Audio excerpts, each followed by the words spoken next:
right, can you give me a thumbs up as well as subscribe to my channel if you can, if you'd like to. All right, today I'm sitting in a 2016 Jeep Cherokee. All right, I'm sitting in this vehicle and I am going to show you how to open up the hood.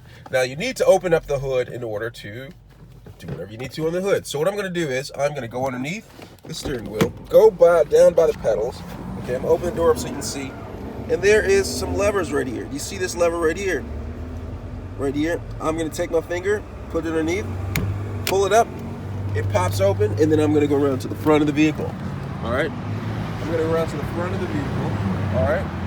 And then I'm going to go down, and then I'm going to raise it. But I have to find the latch. There's a latch in here. I'm going to pull it, and then raise it. This is the latch that you need to pull right here. You see that? Pull that, and then it raises up the hood. All right, give me a thumbs up. Thanks a lot for watching.